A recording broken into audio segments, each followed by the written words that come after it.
नमस्कार, N V news देख रहे हैं आप। मैं हूं आपके साथ सुनील सिंह पौरोस। प्रधानमंत्री नरेंद्र मोदी ने अपने संसदीय क्षेत्र वाराणसी को दिवाली का तोहफा दिया है। पीएम मोदी ने करीब 700 करोड़ से अधिक की योजनाओं का लोकार्पण और शिलान्यास किया। काशी का विकास होना चाहिए, काशी की तस्वीर बदलनी चाहिए, लोगों को रोजगार भी मिले। स्वच्छता की सूची में काशी पहले पायदान पर भी पहुंचे।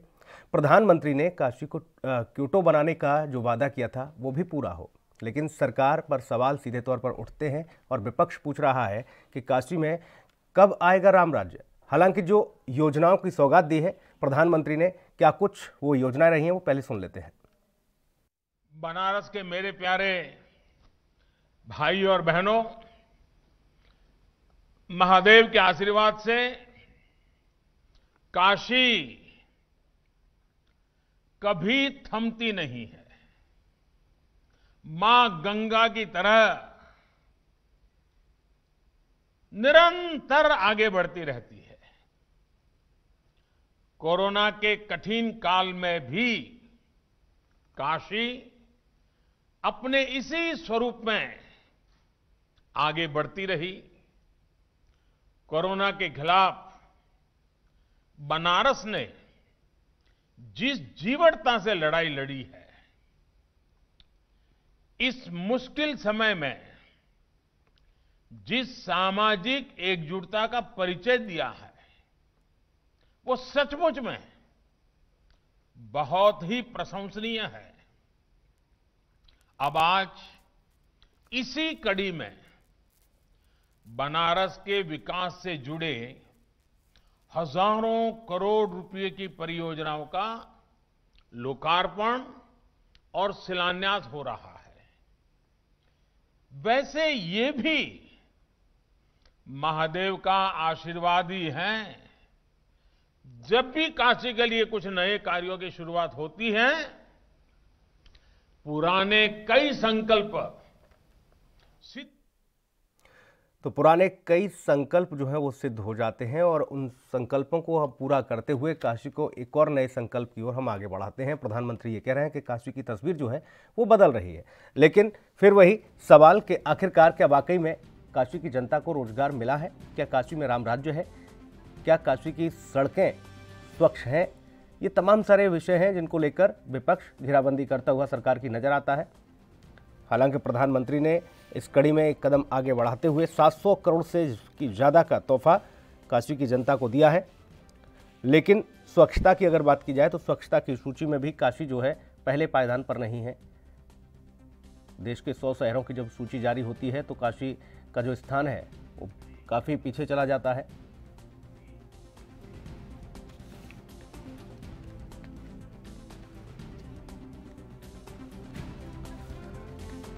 बीजेपी से हरीश श्रीवास्तव प्रवक्ता हमारे साथ जुड़े हुए हैं। हरीश जी, बहुत स्वागत आपका। जी नमस्कार। हरीश जी, देखिए, दिवाली से पहले एक बड़ा गिफ्ट, बड़ा तोहफा काशी की जनता को मिला। 700 करोड़ से ज्यादा की योजनाओं परियोजनाओं का आज लोकार्पण शिलान्यास हुआ, लेकिन विपक्ष ये पूछ रहा है कि भैया राम राज्य कब आएगा? प्रधानमंत्री तो क्योटो बनाने की बात कर रहे थे काशी को, क्या काशी की जनता की समस्याओं का समाधान हुआ? हरीश जी देखिए, जिसने भी काशी को जाके देखा होगा वो ये सवाल नहीं करेगा। जिस तरह से देश के यशस्वी प्रधानमंत्री मोदी जी ने काशी के विकास के लिए जो एक विश्व प्रसिद्ध एक भगवान शिव की नगरी होने के नाते, भगवान विश्वनाथ की नगरी होने के नाते, जिस तरह से उसकी पूरे दुनिया से लोग आते हैं, विश्व का एक बड़ा पर्यटन केंद्र है। और लोग हिंदू धर्म में आस्था रखते हैं और जो नहीं भी रखते वो सब भगवान विश्वनाथ के पूजन के लिए काशी आते हैं। तो जिस तरह की जो जन सुविधाएं थी, उस जन सुविधाओं को लेकर के वहां की सड़कों को चौड़ीकरण करने की बात हो, एक्सप्रेस वे से जोड़ने की बात हो, फ्लाईओवर्स बनाने की बात हो और अंडरग्राउंड बिजली के केबल बिछाने की बात हो, बहुत सारे काम जो विकास के थे वो माननीय प्रधानमंत्री जी के नेतृत्व में काशी में हुए हैं। हम विपक्ष के उन नेताओं का जो आरोप लगाते रहते हैं, थोथे आरोप लगाते रहते हैं, उन सबको आमंत्रित करते हैं कि वो काशी आए, तो सब होता है वो आरोप के बजाय माननीय मोदी जी की भूल प्रशंसा करना शुरू कर देंगे।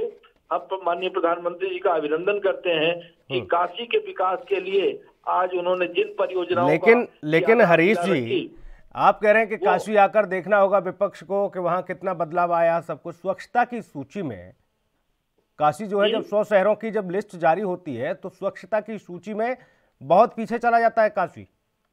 देखिए, अगर कोई आलोचना के लिए कुछ न कुछ खोजता रहता है तो उसको कुछ न कुछ चीजें छोटी बड़ी मिली जाती हैं। नहीं, अब समस्याओं का भी जिक्र ना किया जाए हरीश जी, अब विपक्ष सवाल भी ना उठाए। सचिन रावत हमारे साथ कांग्रेस से जुड़े हुए हैं। सचिन जी, बहुत स्वागत आपका। नहीं, विपक्ष अगर सतही सवाल उठाता है, ठीक है हरीश जी, धैर्य रखिए थोड़ा सा। सचिन रावत जी, बहुत स्वागत है आपका। आवाज मिल रही है आपको? जी धन्यवाद। सचिन रावत जी, हरीश श्रीवास्तव कह रहे हैं कि देखिए, काशी को लेकर जो सवाल खड़े करते हैं उनको काशी आना चाहिए और देखना चाहिए कि कितनी बदली है वहां की तस्वीर, और तोहफे पर तोहफे मिल रहे हैं काशी की जनता को। वहां तो रामराज्य है, आप लोग क्यों सवाल उठाते हो भाई? देखिए सुनील जी, काशी के प्रारूप में अगर मैं बोलूंगा तो यही होगा कि कहीं ना कहीं हिंदू सनातन धर्म की जो बात भारतीय जनता पार्टी करती है, लेकिन जब से मोदी जी का कार्यकाल वहां काशी में रहा है, सबसे पहले वहां पे मंदिरों को तोड़ा गया।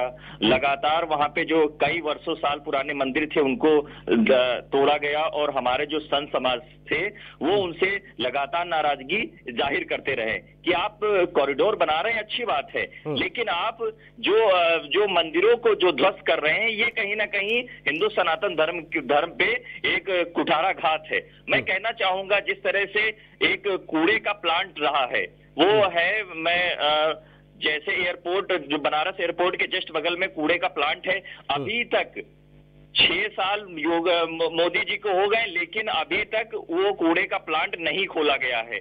और बनारस की जो घाटों का हाल है, अगर आप जा करके देखेंगे, जब गंगा की जब बाढ़ ज्यादा होती है तब बनारस में घाटों की दुर्दशा हो जाती है। उसके लिए अभी तक कुछ पुख्ता कदम नहीं उठाए गए हैं। तो मैं समझता हूं कि प्रधानमंत्री जी का गृह जनपद का क्षेत्र है और उससे प्रधानमंत्री जी को ध्यान देना चाहिए। सवाल बस यही उठते हैं, जहां तक स्वच्छता मिशन की बात है, 6 साल हो गए स्वच्छता मिशन की बात में, लेकिन जब जहां तक शहरों के आंकड़ों की जब बात आती है तब काशी क्यों दूर हो जाता है, क्यों स्वच्छता अभियान और स्वच्छता मिशन से दूर हो जाता है? तो इस वजह से हमारा सवाल उठाना लाजमी है कि जिस तरह से बड़ी बड़ी दावे किए जाते हैं, लेकिन ग्राउंड पे वो जीरो हैं। माफ कीजिएगा हरीश श्रीवास्तव जी, ये सचिन रावत तो लगातार सवाल उठा रहे हैं और वो कह भी रहे हैं कि देखिए, प्रधानमंत्री होने के नाते भी अहम हो जाती है काशी। सचिन रावत जी को काशी जाना चाहिए। मुझे लगता है कि उन्होंने काफी दिन से काशी की तरफ रुख नहीं किया है, क्योंकि काशी का विकास देख करके कांग्रेस के नेताओं की आंखें चौधी आ जाती है। लंबे कालखंड तक कांग्रेस अपने सत्ता शासन काल में काशी के विकास के लिए कुछ नहीं कर पाई थी। आज जब वहाँ का विकास कांग्रेस के लोग देखते हैं तो वो जी। हरीश जी, आवाज मिल रही है आपको? लगता है हरीश श्रीवास्तव से जो है संपर्क फिलहाल तकनीकी कमी के चलते नहीं हो पा रहा है। सचिन रावत हमारे साथ लगातार बने हुए हैं और हरीश रावत को दोबारा संपर्क करेंगे, उनको फिर से चर्चा में लाएंगे। सचिन रावत जी, सीवरेज एक बड़ी समस्या है और सीवरेज की समस्या का समाधान क्या मानते हैं आप, हो पाएगा?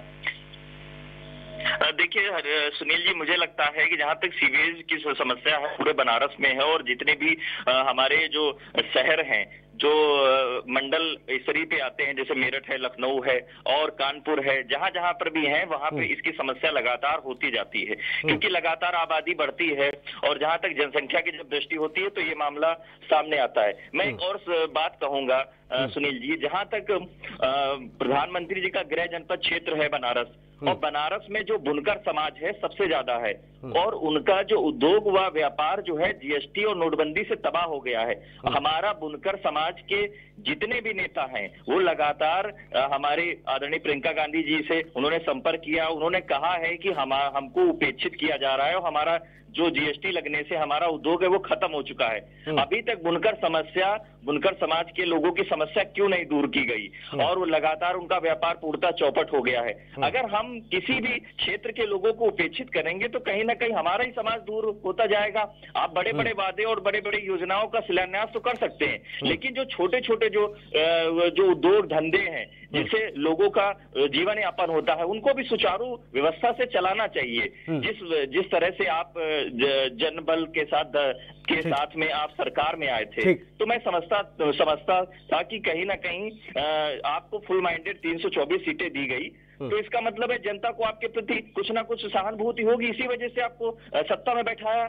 लेकिन क्या हुआ, पिछले 4 साल में सिर्फ और सिर्फ जनता को कुठाराघात किया गया है, जनता को लगातार नकारा गया, हरीश श्रीवास्तव जी गया है, तो इस वजह से ये सारी समस्या उत्पन्न होती जा रही है। हरीश श्रीवास्तव जी, सीवरेज की समस्या तो अभी भी बनी हुई है भाई, सीवरेज की समस्या अभी भी बनी हुई है। आप कह रहे हैं कि सचिन रावत को आना चाहिए, बनारस को देखना चाहिए, वाराणसी को, काशी को। मैं गया हूँ, मैं पिछले अभी कोरोना काल में मैं तो इन मित्रों को जो आलोचना करते हैं, मैं उनको आमंत्रित करता हूँ वो काशी हमें और काशी देख करके वो हरीश जी माननीय मोदी जी की तालियां बजाने लगेंगे, जिस तरह से वहाँ काम हुआ है। इस बार हम सरकारी आंकड़े कुछ कहते हैं, आप लोग कुछ कहते हैं। हरीश रावत, माफ कीजिएगा हरीश श्रीवास्तव, देखिए आप लोग कुछ कहते हैं और सरकारी आंकड़े कुछ कहते हैं भाई।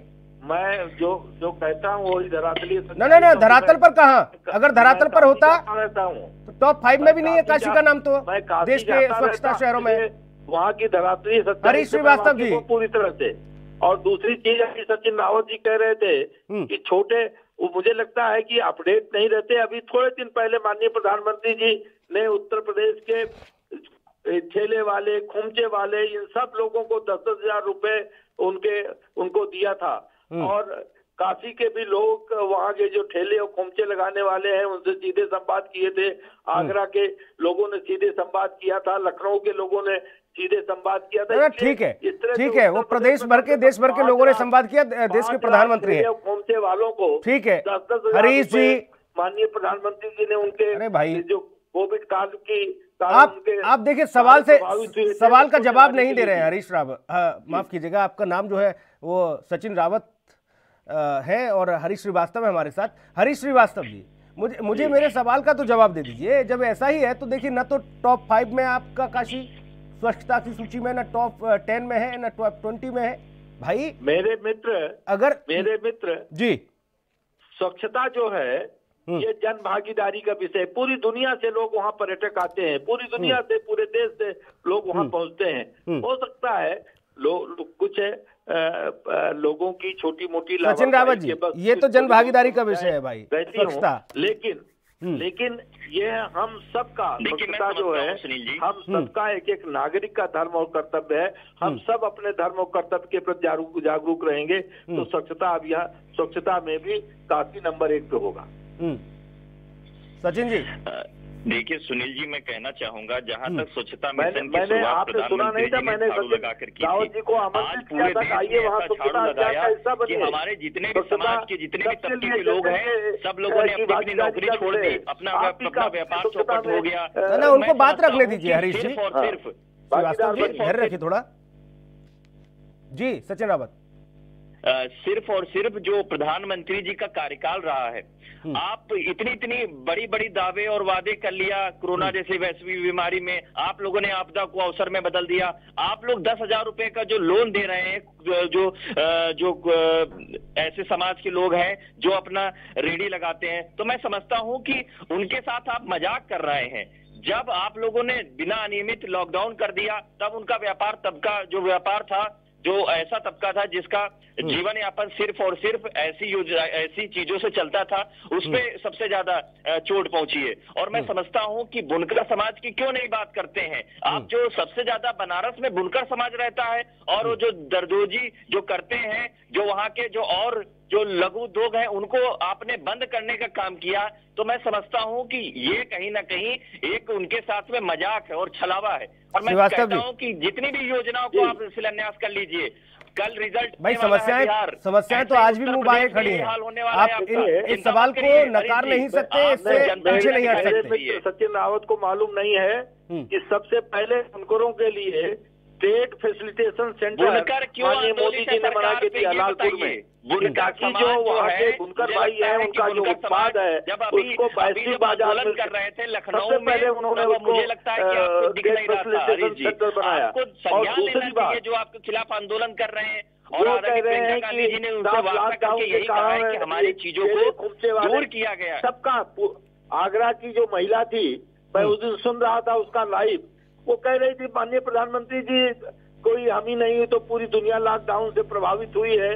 तो उन लोगों में कोई तकलीफ नहीं है, तकलीफ कांग्रेस के मित्रों में है, क्योंकि जिस तरह से भारत सरकार ने, माननीय मोदी जी ने, उत्तर प्रदेश के आदरणीय योगी जी ने जिस तरह से कोविड की चुनौती को फेस किया सफलतापूर्वक, वो इन लोगों से बर्दाश्त नहीं होती। तो ये लोग कुछ न कुछ प्रचार के लिए कुछ न कुछ बातें करते रहते हैं, लेकिन जनता इनको नकारती है।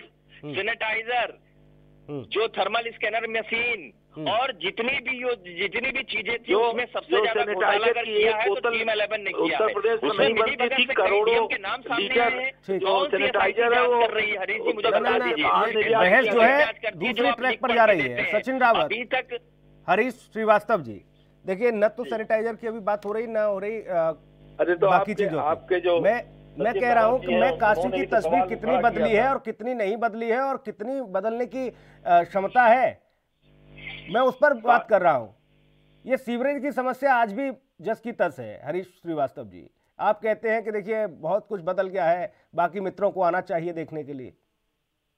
मैं तो मित्र आपको भी आमंत्रित करूंगा कि आप मेरी टीम है वहां पर, मेरी टीम है श्रीवास्तव जी। टीम नहीं, जब खुद देखेंगे ना तब ये आलोचना बंद कर देंगे। ना टीम है मेरी। आपका दृष्टिकोण है अपने आप में बदल जाएगा, जो वहां आप सब फिर सकारात्मक हो जाएंगे पूरी तरह से। हरीश श्रीवास्तव जी, कितना वक्त और चाहिए? आज भी लोग कह रहे हैं कि रोजगार तो है नहीं, किस रोजगार देने की बात कर रहे हैं आप? देखिए रोजगार भी है, उत्तर प्रदेश में सर्वाधिक लोगों को रोजगार देने का काम किया गया है और एमएसएमई में लगभग 25 से 26 लाख लोगों को एमएसएमई इकाइयों में ही केवल उत्तर प्रदेश में रोजगार दिया गया है और 1 लाख तो अवसर उन्हीं जनपदों में प्रवासी लोगों के लिए पैदा किए गए जिन जनपद के वो रहने वाले। श्रीवास्तव जी देखिए, बाकी शहरों के मुकाबले, बाकी प्रदेश के मुकाबले काशी कई मायनों में अहम हो जाता है, इसलिए काशी की जनता, काशी का जनमानस वहां बहुत सारी उम्मीदें भी पाल कर बैठा हुआ है। अब वो कह रहा है कि वादे नहीं चाहिए साहब, वास्तविकता से रूबरू कराइए, हकीकत से रूबरू कराइए। ये बड़े बड़े वादे और योजनाओं के शिलान्यास तो हो जा रहे हैं, लेकिन स्थिति बहुत अलग है और आप लोग उसे देखते नहीं।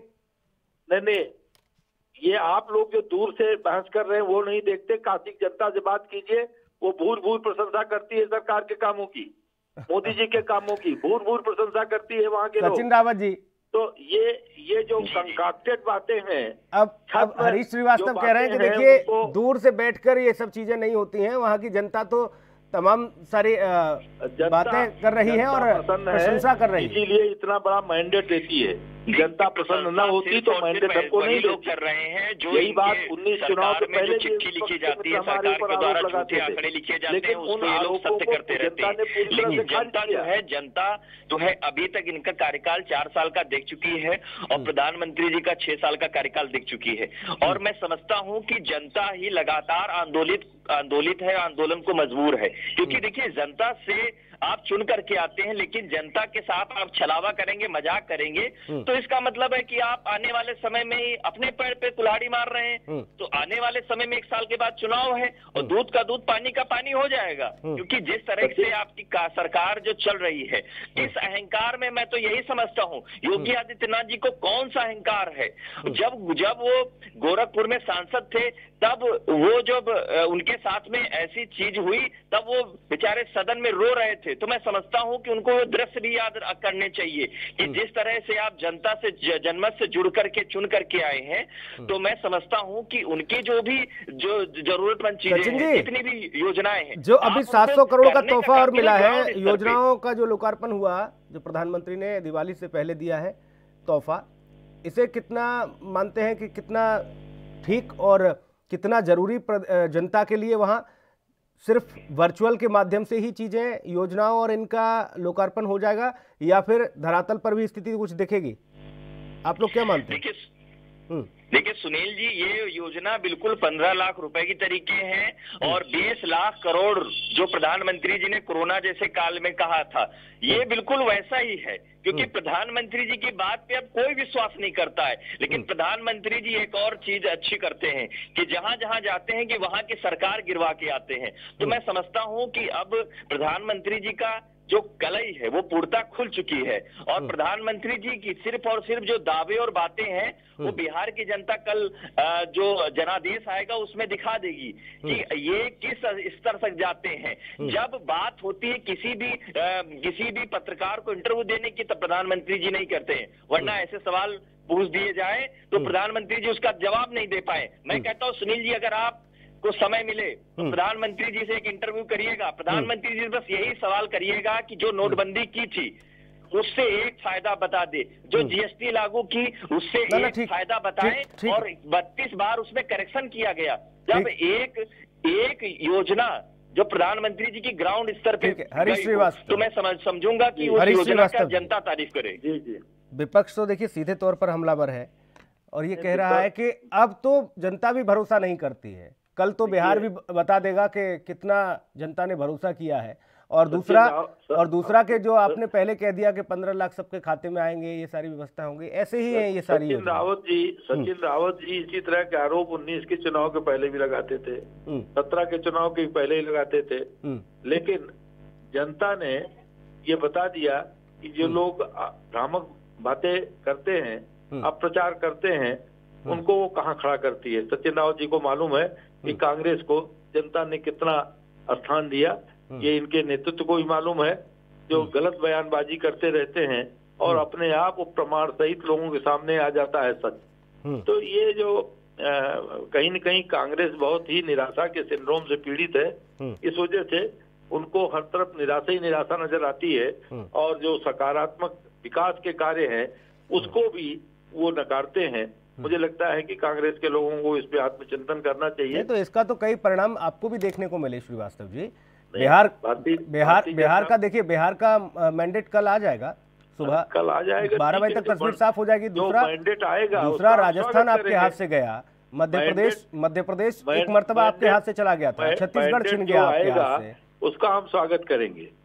तमाम सारी स्थितियां ऐसी बनी है। हरीश श्रीवास्तव बनिए, जो मैंडेट आएगा कहीं न कहीं वो भारतीय जनता पार्टी के। हम तो कह रहे हैं आप जीतिए, आप जीतिए। मैं तो अग्रिम शुभकामनाएं आपको दे रहा हूं श्रीवास्तव जी। मैंने कब कहा कि भाई आप हार रहे हैं? मैंने कहा तस्वीर स्पष्ट हो जाएगी दोपहर तक। मैं कह तो रहा हूं कि अभी से भविष्य वक्ता मत बनिए और जो मैंडेट आएगा उसका हम हृदय से स्वागत। श्रीवास्तव जी, आप सीधे तौर पर, व्यक्तिगत तौर पर सीधा मुझ पर हमला कर रहे हैं, विपक्ष की बातों का जवाब नहीं दे पा रहे हैं कि बिहार आपके हाथ से चला गया। हाथ से आप कैसे घोषित करते हुए? राजस्थान गया आपके हाथ से, छत्तीसगढ़ गया, एक मरतबा तो मध्य प्रदेश भी आपके हाथ से चला गया था। जनता का जो स्थितियां बनी वो दुनिया ने देखी है, देश ने देखी है। करेंगे सचिन रावत जी, सवालों के जवाब नहीं, सिर्फ और सिर्फ सीधे तौर पर ये कह दिया जाता है कि देखिए आप आइए, और फोन कट करके भाग जाते हैं मैदान छोड़कर ये लोग। देखिए मैं समझता हूं कि अब देखिए ग्राउंड स्तर पे इन्होंने कोई काम नहीं किया है, तो कहीं ना कहीं आने वाले समय में चीजें स्पष्ट होती जा रही हैं कि अगर आपने काम किया होता तो उस काम की बदौलत आप बोल पाते। लेकिन जो योजनाओं का शिलान्यास पहली सरकारों में हुआ था उसी का आप लोग फीता काटते हैं। तो मैं समझता हूं कि आप कोई भी योजनाओं को, जो अपनी योजना है उसको तो ग्राउंड स्तर पे लागू नहीं कर पाए हैं। जब सदन में हम लोग सवाल करते हैं तो प्रधानमंत्री जी हास्यास्पद बातें करते हैं, शायरी सुनाते हैं। तो मैं समझता हूँ, मुख्यमंत्री जी शायरियां सुनाते हैं। तो मैं समझता हूं कि उत्तर प्रदेश में जब भी किसी भी मामले में अगर सरकार से सवाल किया जाता है तो सरकार उसको जेल में डालने का काम करती है, उस पर लाठीचार्ज कर देती है। हमारे बनारस में कुछ यूथ कांग्रेस के साथियों ने भी कई बार आंदोलन किया बुनकर समाज के लोगों के लिए, और भी जो वहां पे जो परेशानी उसके लिए सरकार ने तुरंत उठा करके उनको जेल में डाल दिया। तो मैं समझता हूं कि सरकार पूर्णतः डरी हुई है और निश्चित तौर पे आने वाले समय में जनता की स्वीकार्यता लगातार कांग्रेस पार्टी के प्रति बढ़ती जा रही है और जहां तक हम लोग जो भी मुद्दे हैं, शिक्षा, स्वास्थ्य और जो सुरक्षा का मुद्दा है, इसको लेकर के जनता के पास में गए हैं, जनता के सामने गए हैं। तो मैं समझता हूं कि आने वाले समय में सवाल का जवाब नहीं दिया जाता है, और जब ये पूछ लिया जाता है कि सीवरेज की समस्या का समाधान कब होगा, तो इस पर चुप्पी साध ली जाती है, दूसरे विषय पर चले जाते हैं। और ये पूछ लिया जाता है कि कब क्योटो बनेगा वाराणसी, तब चुप्पी साध ली जाती है। ये वादे, ये सारी चीजें तो आप ही ने कही भाई जनता से। अब इनका जवाब अगर जनता जानना चाहती है तो क्यों नहीं आप लोग सवालों से भाग जाते हैं? सचिन रावत, ऐसी स्थिति क्यों बनती है? या तो इस तरह की बातें ना हो, बातें हो तो उसका जवाब तो देना होगा ना भाई जनता को। बिल्कुल बिल्कुल सही कह रहे हैं आप। मैं समझता हूं कि आपको सच्चाई से आप लोग सामना नहीं कर पाते हैं, इस वजह से आप लोग भाग जाते हैं। अब जो भी चीजें हैं, मैंने समझता है कि आज की डेट में लोकतंत्र से आप लोग जीत करके आए हैं और जनता से जीत करके आए हैं, तो उस चीज का सामना तो करना चाहिए। लेकिन आप अगर मैदान छोड़ करके चले जाएंगे तो उसका मतलब कि आप लोग पूर्णतः डर चुके हैं, आपके पास बताने को कुछ नहीं है, क्योंकि आप लोगों को जो बता दिया जाता है उसी पे आप लोग उसी को ही बार बार रिवाइज करते हैं, उसी को ही बोलते हैं। लेकिन मैं ये भी एक बात और है, जहां तक मोदी जी की जो सच्चाई है वो इनके नेता बोलते हैं, लेकिन कहीं ना कहीं एक बार उनकी सच्चाई में भी झूठ पकड़ लिया जाता है। तो कहीं ना कहीं जो प्रधानमंत्री मोदी जी का जो क्वेटो बनाने का सपना था, जब उन्होंने चीन के राजदूत को यहाँ पे जब उन्होंने बनारस ला करके जो गंगा किनारे उन्होंने झूला झुलाया और जो कई बार उनको चीजें ऐसी की, तो मैं समझता हूं कि जब चीन भी इनके खिलाफ जब खड़ा था, जब चीन के सामने सरकार के सामने था कि चीन के खिलाफ स्टैंड लेने के लिए, तब ये लोग उस पे स्टैंड नहीं ले पाए। तो मैं समझता हूं कि किसी भी चीज पे स्टैंड नहीं लेने वाली सरकार है और सिर्फ अपने जुमलों में फंसती जा रही है। तो आज की डेट में कोई भी शिलान्यास कर ले, लेकिन जब जनता शिलान्यास करेगी तब उसके बाद आपको गद्दी छोड़नी पड़ेगी, ये मैं निश्चित तौर पर कह सकता हूँ। ये ऐसे चश्मे मिलते कहाँ हैं सचिन रावत? एक तो ये समझ में नहीं आता, जिनको लगाने के बाद सिर्फ इन लोगों को वही चीजें दिखती हैं जितना इनके दायरे में होती हैं, बाकी जनता की समस्या नहीं नजर आती। बाकी लोग सवाल पूछ लेते हैं तो कटाक्ष करना शुरू कर देते हैं, व्यक्तिगत तौर पर मैदान छोड़कर भाग जाते हैं। हिसाब तो देना होगा भाई, हिसाब तो देना होगा। करोड़ों करोड़ की योजनाएं अगर वहां पर धरातल पर नहीं पहुंच पा रही हैं, व्यक्तिगत तौर पर सीधे तौर पर वहां पर नहीं उतरी जा रही हैं ये योजनाएं, तो इनका जवाब कौन देगा? सचिन रावत तो नहीं बताएंगे कि भैया विकास के कार्यालय किस वजह से अटका पड़ा है, कलेक्टर नहीं कर रहा है या कौन नहीं कर रहा है। बिल्कुल। चलिए सचिन जी, बहुत शुक्रिया, आप हमारे साथ जुड़े। हरीश श्रीवास्तव, आपका बहुत धन्यवाद। आप हालांकि मैदान छोड़कर बीच में ही चले गए, लेकिन बहुत धन्यवाद, आप हमारे साथ जुड़े। इस खास पेशकश में इतना ही। नमस्कार।